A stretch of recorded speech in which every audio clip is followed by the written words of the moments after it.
بسم اللہ الرحمن الرحیم۔ السلام علیکم۔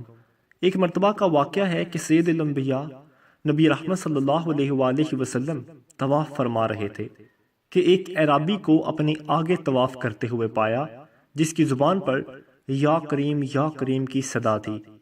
حضور صلی اللہ علیہ وآلہ وسلم نے بھی پیچھے سے یاکریم پڑھنا شروع کر دیا۔ وہ اعرابی رکن یمانی کی طرف جاتا تو پڑھتا یاکریم، سرکار دوعالم صلی اللہ علیہ وآلہ وسلم پیچھے پیچھے سے پڑھتے یاکریم۔ وہ اعرابی جس سمت بھی رخ کرتا وہ پڑھتا یاکریم، اور سرکار بھی اس کی آواز سے آواز ملاتے ہوئے یاکریم پڑھتے جاتے۔ اعرابی نے تائیدار کائنات حضور صلی اللہ علیہ وآلہ وسلم کی طرف دیکھا اور کہا کہ اے روشن چہرے والے، اے حسین قد والے، اللہ کی قسم اگر آپ کا چہرہ اتنا روشن اور عمدہ قد نہ ہوتا تو آپ کی شکایت اپنے محبوب نبی اکریم صلی اللہ علیہ وآلہ وسلم کی بارگاہ میں ضرور کرتا کہ آپ مذاق اڑاتے ہیں۔ سید عالم صلی اللہ علیہ وآلہ وسلم نے تبسم فرمایا اور عرض کی کہ کیا تو اپنے نبی کو پہچانتا ہے؟ عرض کیا کہ نہیں۔ آپ صلی اللہ علیہ وآلہ وسلم نے فرمایا کہ پھر تم ایمان کیسے لائے؟ عرض کیا بین دیکھے ان کی نبوت اور رسالت کو تسلیم کیا اور مانا، اور بغیر ملاقات کے میں نے ان کی رسالت کی تصدیق کی۔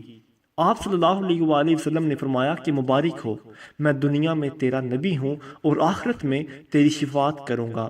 وہ حضور صلی اللہ علیہ وآلہ وسلم کے قدموں میں گرا اور بوسے دینے لگا۔ آپ صلی اللہ علیہ وآلہ وسلم نے فرمایا میرے ساتھ وہ معاملہ نہ کر جو اجمی لوگ اپنے بادشاہوں کے ساتھ کرتے ہیں۔ اللہ نے مجھے متکبر اور جابر بنا کر نہیں بھیجا، بلکہ اللہ تعالیٰ نے مجھے بشیر و نذیر بنا کر بھیجا ہے۔ راوی کہتے ہیں کہ اتنے میں جبریل امین علیہ السلام آئے اور عرض کیا کہ اللہ عز و جل نے آپ کو سلام فرمایا ہے اور فرماتا ہے کہ اس اعرابی کو بتا دیں کہ ہم اس کا حساب لیں گے۔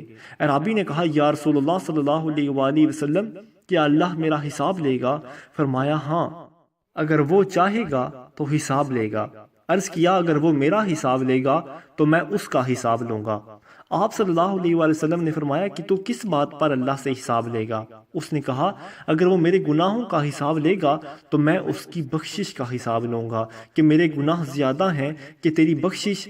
اگر اس نے میری نافرمانیوں کا حساب لے گا تو میں اس کی معافی کا حساب لوں گا۔ اگر اس نے میرے بخل کا امتحان لیا تو میں اس کے فضل اور اس کے کرم کا حساب لوں گا۔ حضور صلی اللہ علیہ وآلہ وسلم سب سماعت کرنے کے بعد اتنا روئے کہ ریش مبارک آنسوں سے تر ہو گئی۔